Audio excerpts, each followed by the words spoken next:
എന്തൊക്കെയാണ് നമ്മുടെ ഈ രാജ്യത്ത് നടക്കുന്നത്, എന്തൊക്കെയാണ് നമ്മുടെ ഈ കൊച്ചു കേരളത്തിൽ നടക്കുന്നത്?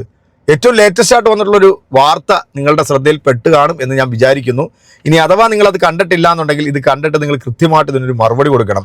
പൂഞ്ഞാറിൻ്റെ പബ്ലിക് ഹോസ്പിറ്റലിൻ്റെ ഓവർഫ്ലോ പോയി വീഴുന്ന മറ്റൊരു സാധനം ഉണ്ടല്ലോ, അവൻ്റെ മകൻ അവൻ പറഞ്ഞിട്ടുള്ള ഒരു പ്രസ്താവന കണ്ടപ്പോൾ ശരിക്കും പറഞ്ഞാൽ ഞാൻ ഞെട്ടിപ്പോകുന്നതാണ്. BJP കേരളത്തിൽ അധികാരത്തിൽ വന്നാൽ ലഹരി മുഴുവൻ ഞങ്ങൾ അവിടുന്ന് അങ്ങ് നിർത്തലാക്കും, എന്നിട്ട് ഇത് മുഴുവൻ ഇവന്റെ അപ്പനും കൂടെ അങ്ങ് അടിക്കുമെന്നാണ് പറയുന്നത്.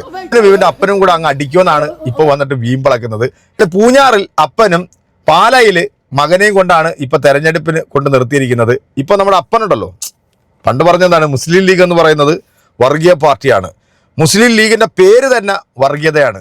മുസ്ലിം ലീഗിലുള്ളവരെല്ലാം വർഗീയവാദികളാണെന്ന് ഈ സമൂഹ മാധ്യമങ്ങളിൽ വന്നിരുന്നുകൊണ്ട് ചെലച്ച അല്ലെങ്കിൽ കുരച്ച ഈ സരിത മോളുടെ അപ്പിക്കുട്ടൻ ഇപ്പൊ പറഞ്ഞ് നിങ്ങൾ വല്ലതും കേട്ടോ? കാരണം ഇപ്പൊ തെരഞ്ഞെടുപ്പിൽ പൂഞ്ഞാറിൽ മത്സരിക്കാൻ പോകുന്നത് ഈ പബ്ലിക് ക്ലോസറ്റ് ആണല്ലോ.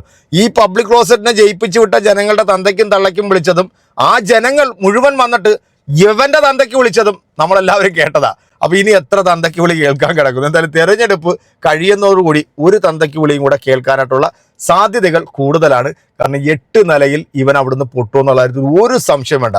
പൂഞ്ഞാറിൽ ഏതാണ്ട് 40-40% വരുന്ന മുസ്ലിമാണ് അവിടെ. ആ മുസ്ലിങ്ങൾ തീരുമാനിക്കും അവിടെ ആര് ജയിക്കണം എന്നുള്ളത്.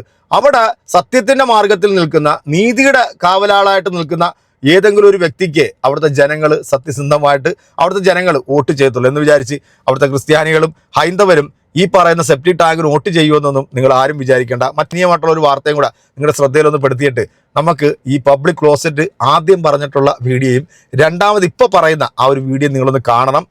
ഗംഗാ തീരത്ത് ബോട്ടിൽ ഇഫ്താർ നടത്തി ബിരിയാണി കഴിച്ചു. വാരണാസിയിൽ 13 മുസ്ലിം യുവാക്കൾ അറസ്റ്റിൽ. അവനവന്റെ ഇഷ്ടത്തിന് ഭക്ഷണം കഴിക്കാൻ പോലും പറ്റാത്തൊരു സാഹചര്യം.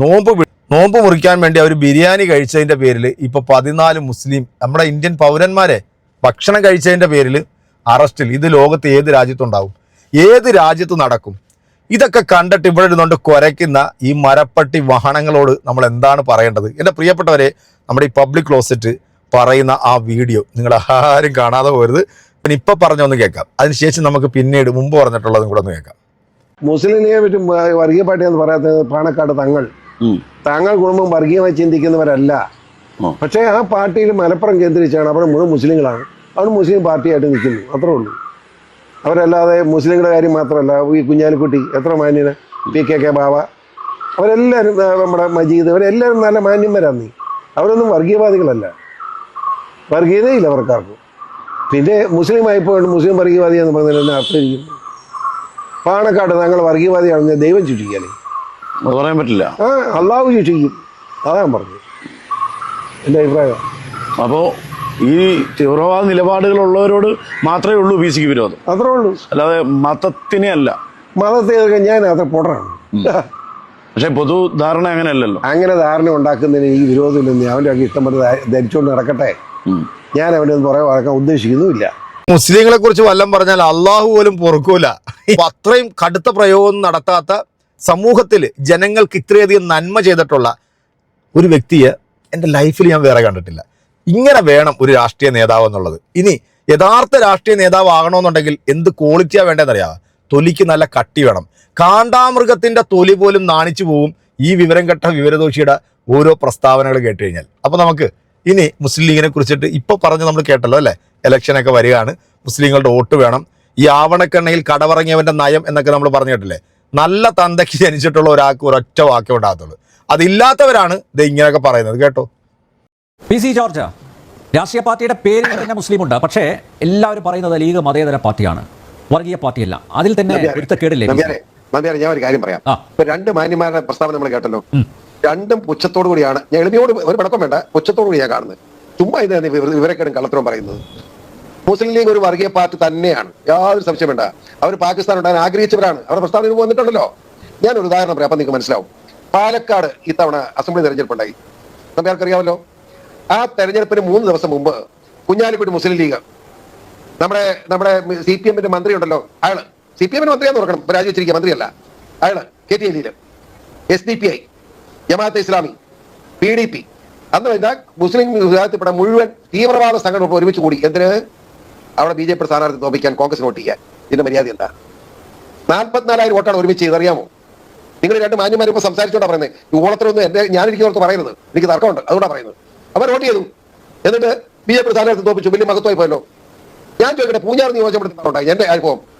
ഞാനൊരു മുസ്ലിം മിനിസ്റ്ററല്ലോ, ഈരാറ്റുപേട്ടയിൽ കൂടി ജീവൻ കളഞ്ഞ് പ്രവർത്തിച്ചുകൊണ്ടിരിക്കുന്നതല്ലേ. അവിടെ മുസ്ലിം വർഗീയത ഉണ്ടാക്കി. എന്നിട്ട് 27,000 വോട്ട് എനിക്കെതിരായിട്ട് ഒരുമിച്ച് ചെയ്തു, എന്നെ തോപ്പിച്ചു. എന്നിട്ട് SDP നേതാവ് എന്നെ വിളിച്ച് പറഞ്ഞു, ഞങ്ങളൊരു ടെസ്റ്റ് കേസ് എടുത്താണ്, സാറ് തെറ്റിദ്ധരിക്കരുത്, സാറ് നോക്കേണ്ടി ഞങ്ങൾക്ക് ദുഃഖമുണ്ട്, പക്ഷേ ഞങ്ങൾ തൊടുപുഴക്കൾ നടപ്പാക്കാൻ പോകുന്നു പറഞ്ഞു. മനസ്സിലായോ? ഈ കേരളത്തിലെ അല്ലെങ്കിൽ ഇന്ത്യയിലെ മുസ്ലിം ആണോ അവൻ വർഗീയവാദിയാണ്. വർഗീയവാദി അല്ലാത്ത ഒരു മുസ്ലിമിൻ ലോകത്ത് ഇന്ത്യ മഹാരാജ്യം ജീവിച്ചിരിപ്പില്ല. ഇതാ ഞാൻ ഒരു പുസ്തകം കാണിക്കാം, നമ്മുടെ മുഹമ്മദ് ഗസ്രിയുടെ ഇന്ത്യൻ ആക്രമണമായത് ഈ പുസ്തകം. മനസ്സിലായോ? ഇതൊന്ന് വായു നമ്പിയാരെ രക്തം കളയ്ക്കും, അറിയാമോ? എത്ര ലക്ഷക്കണക്കിന് മുസ്ലിങ്ങളെ ഹിന്ദുക്കളെ കൊന്നൊടുക്കുക, അല്ല ക്രിസ്ത്യാനികളെ ഹിന്ദുക്കളെ കൊന്നൊടുക്കിയ ഉമാര് മുസ്ലിം രാഷ്ട്രം ഉണ്ടാക്കാൻ വേണ്ടി കുടുംബക്ക് വെക്കുക, ഉടനെ വിട്ടുക. മനസ്സിലായില്ലേ? ഇത്ര വൃത്തികെട്ടവന്മാർ, രാജ്യത്തെ കൊള്ളയടിക്കുന്നവന്മാർ എന്നിട്ട് പറയുക, വലിയ വിപ്ലവം പ്രസംഗിക്കുക. എനിക്ക് പ്രസംഗിച്ച ആ സഹോദരൻ ഞാൻ വിനയത്തോട് പറയുക, നിങ്ങളൊരു മഠയനാകരുത്. മറ്റേ ലീഗിന്റെ ആളങ്ങനെ പറഞ്ഞോട്ടെ, ലീഗിന്റെ ആളങ്ങനെ ഉളത്തരം പറഞ്ഞു നോക്കുകയല്ലോ. മുസ്ലിം ലീഗ് ഇവിടുത്തെ ഏറ്റവും ഒരു വർഗീയവാദിയാണെന്ന് എന്റെ അഭിപ്രായം. മലപ്പുറം ജില്ലയ്ക്ക് വേണ്ടി എന്തിനാണ് അവർ വാദിച്ചത്? ഞാനൊരു സത്യം പറയാം, പാലണി മഹമ്മൂട്ടി എന്ന് പറയുന്ന വ്യക്തി വളരെ മാന്യനായ ഒരു കമ്മ്യൂണിസ്റ്റുകാരനാണ്, വളരെ മാന്യനാണ്. പക്ഷേ അങ്ങനെ പറഞ്ഞ കാര്യം എങ്ങനെ നിഷേധിക്കും? ഞാൻ പാലണി കമ്മിറ്റിയുടെ അടിസ്ഥാനത്തിലാണല്ലോ കേരളത്തിലെ എല്ലാ മുഴുവൻ ഓഫീസുകളിലും മുസ്ലിം കയ്യേറുന്നത്, നിയമനങ്ങൾ മുഴുവൻ മുസ്ലിമിന് കൊടുത്തത് എങ്ങനെയാണ്? ആ പാലണി നിങ്ങൾ കുറ്റപ്പെടുത്തരുത് മുസ്ലിങ്ങൾ. പാലൂർ കമ്മിറ്റി റിപ്പോർട്ടിന്റെ അടിസ്ഥാനത്തിലാണ് 96-ലുണ്ടായ റിപ്പോർട്ടിന്റെ അടിസ്ഥാനത്തിലാണ് പാലൂർ റിപ്പോർട്ടിന്റെ അടിസ്ഥാനത്തിൽ കേരളത്തിൽ എല്ലാ മുഴുവൻ ഓഫീസുകളും സെക്രട്ടേറിയറ്റ് മുസ്ലിം കയ്യേറി. ഇവിടെ ഈരാറ്റുപുഴ വില്ലേജ് ചെന്നു, 3 മുസ്ലിങ്ങളാ. ഇവിടെ ക്രിസ്ത്യാനി വേണ്ട, ന്യൂനപക്ഷമല്ലേ? ഇവിടുത്തെ വിശ്വകർമ്മജനം ന്യൂനപക്ഷമല്ലേ? ഇവിടെ പട്ടികാതി പട്ടികൾക്കും വേണ്ടേ? എല്ലാം വേണ്ടെന്ന്, എല്ലാം പോട്ടെ, ഞങ്ങൾ മുസ്ലിങ്ങൾ മതി. ഇത് മര്യാദയാണോ? കേരളത്തിലെ സ്വത്ത് മുഴുവൻ കൊള്ളയടിക്കുന്ന നിലയിലേക്ക് പോകല്ലേ ഇത് വർഗീയ കോമരകളാണ് ഇവർ. ഞാൻ പച്ചയ്ക്ക് പറഞ്ഞു, എനിക്ക് ഒരു മടിയില്ലെന്ന് പറയാം. ഞാൻ ഈരാറ്റുപേട്ട മനസ്സിലായില്ല, ഈരാറ്റുപേട്ട എന്ന് പറഞ്ഞാൽ 40,000 പോപ്പുലേഷൻ ഉള്ളതിൽ 38,600 മുസ്ലിങ്ങളുള്ള ഈരാറ്റുപേട്ടയിൽ ഇരുന്നുകൊണ്ടാണ് BCOR പറയുന്നത്, നിങ്ങളെപ്പോഴും വർഗീയവാദികൾ, മനസ്സാക്ഷിയില്ലാത്ത വർഗീയവാദികൾ എവിടെ ഉണ്ട്? മനസ്സാക്ഷിയുണ്ട് നിങ്ങൾക്ക്? മറ്റു മനസ്സിനോട് സൗമനസ്യമുണ്ടോ? ഞങ്ങൾക്ക് കാണിക്കുന്ന വൈമനസ് നിങ്ങൾ കണ്ടുപിടിക്കുക. ഞങ്ങൾ ആരെങ്കിലും മുസ്ലിങ്ങളെ കൊല്ലണമെന്ന് പറയുന്നുണ്ടോ? എന്തുകൊണ്ട്? ഞങ്ങളൊക്കെ പഠിച്ചത് ഇടകര തടിച്ച വലതുകരണം കാണിച്ചു കൊടുക്കുന്ന പഠിച്ച യേശുവിന്റെ അഭിപ്രായക്കാരാണ് ഞങ്ങൾ. അല്ലെങ്കിൽ നമ്മുടെ ഗുരുദേവൻ പറഞ്ഞിട്ടുള്ളതാ, അല്ലെങ്കിൽ നമ്മുടെ NSS നമ്മുടെ മന്നത്തപ്പം പറഞ്ഞിട്ടുള്ളതാ.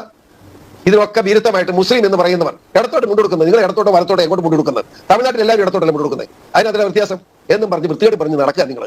നിങ്ങൾ ഏറ്റവും വലിയ വർഗീയവാദം മുസ്ലിം ആണോ അവൻ വർഗീയവാദിയെ മാറിപ്പോയി. ഇന്ത്യ അല്ല അവന് വേണ്ടത്, പാകിസ്ഥാനാണ് വേണ്ടത്. ഇവിടെ ക്രിക്കറ്റ് നടക്കും നമ്പ്യാരെ, ക്രിക്കറ്റ് നടക്കുക. ഇന്ത്യയും പാകിസ്ഥാനും കൂടെ ക്രിക്കറ്റ് നടക്കുമ്പോൾ നമ്മുടെ ഇവിടെ കേരളത്തിലേക്ക് മുസ്ലിമാ ചാലി നോക്കിക്കൊണ്ടിരിക്കുക. നമ്മുടെ വിക്കറ്റ് നോക്കുമ്പോൾ കൈയടിക്കുക, തറാൻ പറഞ്ഞവന്മാർ. അവൻ ഇന്ത്യക്കാരനാണോ? ഇന്ത്യയുടെ മനസ്സാക്ഷി ഉണ്ടോ അവന്? ഇന്ത്യൻ പട്ടാളത്തിൽ ഇന്ത്യൻ ക്യാപ്റ്റന്റെ വിക്കറ്റ് പോകുമ്പോൾ കൈയടിച്ച് പാകിസ്ഥാൻ സിദ്ധാ വിളിക്കുന്നവൻ എങ്ങനെ ഇന്ത്യക്കാരനാവും? ഈ തെണ്ടുകൾ പോകാൻ പാടില്ലായിരുന്നോ പാകിസ്ഥാനിലേക്ക്? എന്തിനു കിടക്കുന്നു? ഇന്ത്യ എന്ന് പറയുന്ന രാജ്യത്ത് കിടന്നുകൊണ്ട് ഇന്ത്യക്കെതിരായിട്ട് വർത്താനം പറയുക. വേറെ പാകിസ്ഥാൻ ഉണ്ടാക്കിയല്ലോ, പോകുന്നില്ലല്ലോ. പിന്നെ വർത്താനം പറയുന്നത് ഞാൻ ഇങ്ങനെ പച്ചയ്ക്ക് വർത്താനം പറയുന്നില്ല, കുളിച്ചു കച്ചവടമൊന്നും എനിക്കില്ല. ഞാൻ ശരിയായിട്ട് ജീവിക്കുന്നവരാ, സത്യം പറയും. ഞാൻ ആരും തിന്നാനൊന്നും ഞാൻ തിന്ന പേടിപ്പിക്കാൻ പറയണ്ട. ഞാൻ പച്ചയ്ക്ക് കാര്യം പറയുന്നവരാ, അതുകൊണ്ട് പറയുക. നീ പോളേ, എല്ലാം പോളേ, പാകിസ്ഥാനിലേക്ക് പോളേ, എളുപ്പമുണ്ടല്ലോ. എന്തിനു കിടന്ന് ഞങ്ങളെ ഉദ്ധരിക്കുന്നു? ഞങ്ങൾ ഇവിടെ ജീവിക്കട്ടെ, അതാ എനിക്ക് പറയാനുള്ളത്. കേട്ടല്ലോ അല്ലേ? എന്റെ പ്രിയപ്പെട്ട പൂഞ്ഞാറില്ല മുസ്ലിം ക്രൈസ്തവ ഹിന്ദു സഹോദരങ്ങളെ, നിങ്ങൾ ആരെ വിശ്വസിച്ചാലും ഈ സാത്താന്റെ സന്തതിയെ നിങ്ങൾ ഒരിക്കലും വിശ്വസിക്കരുത്, ഒരിക്കലും നമ്പരുത്. ഇരിക്കുന്നടം കുളം തോണ്ടുന്ന വൃത്തികെട്ട ഒരു ഊളയാണ്. ഒരു രാഷ്ട്രീയക്കാരൻ എങ്ങനെ ആകരുന്നുള്ളതിൻ്റെ ഏറ്റവും വലിയൊരു ഉത്തമ ഉദാഹരണമാണ് യവനും ലവൻ്റെ മകനും. കാരണം മത്തം കുത്തിയ കുമ്പളം മുളയ്ക്കില്ല എന്ന് നമുക്കറിയാമല്ലോ. ഇപ്പം പല ഗീർവാണങ്ങളുമാണ് ഇപ്പം വന്ന് മുഴക്കിക്കൊണ്ടിരിക്കുന്നത്. പാലായിൽ ജോസ് കെ മാണിക്കെതിരെയാണ് മത്സരിക്കുന്നതെന്നാണ് തോന്നുന്നത്. ഏതാണെങ്കിലും പൂഞ്ഞാറിലെ ജനങ്ങളും പാലായിലെ ജനങ്ങളും കൃത്യമായിട്ട് ഇതിനൊരു വിധി എഴുതും. പറഞ്ഞതാണ് PDP STP. ഈ PDPയുടെയും STPയുടെയും പല വേദികളിലും വന്നിരുന്നുണ്ട് മാസ് ഡയലോഗ് ഇട്ട് അവരുടെ കയ്യടി മേടിച്ച് രോമാഞ്ച പുളകിതനായിട്ടുള്ള ഒരു വേട്ടാവളിയനാണ് ഈ പറയുന്ന രാഷ്ട്രീയ നേതാവെന്ന് പറയുന്ന ഈ നാലാംകട സെപ്റ്റിടാങ്കും. ഈ സരിതയുടെ തങ്കക്കൂടത്തിന് നിങ്ങൾക്ക് വേണോ വേണ്ടേ എന്നുള്ളത് അത് നിങ്ങളുടെ ചോയ്സാണ്. അത് കൃത്യമായിട്ട് നിങ്ങൾ വിനിയോഗിക്കുക. എന്താണെങ്കിലും ഈ പറഞ്ഞ കാര്യമുണ്ടല്ലോ, മാറ്റി പറയുമ്പോഴത്തേക്ക് നമ്മളൊരു പേര് വിളിക്കുമല്ലോ അല്ലേ? ആ പേര് കൃത്യമായിട്ട് എന്തുകൊണ്ടും യോജിക്കുന്ന കേരളത്തിലെ ഒരു പബ്ലിക് ക്ലോസറ്റാണ്. ഈ ക്ലോസറ്റാണ് ഈ ഒരു തെരഞ്ഞെടുപ്പോടുകൂടി ഏകദേശം നിന്റെ കാര്യത്തിൽ ഒരു തീരുമാനമാകുമെന്നാണ് ഞാൻ വിശ്വസിക്കുന്നത്. അങ്ങനെ തന്നെ ആകട്ടെ എന്ന് ഞാൻ ദൈവം തമ്പുരാനോട് പ്രാർത്ഥിക്കുന്നു. എന്തായാലും പ്രിയപ്പെട്ട പ്രേക്ഷകരെ, ഈ പറഞ്ഞതിനുള്ള മറുപടി നിങ്ങൾ കൊടുക്കുമല്ലോ അല്ലേ? അപ്പോൾ നമുക്ക് അടുത്തൊരു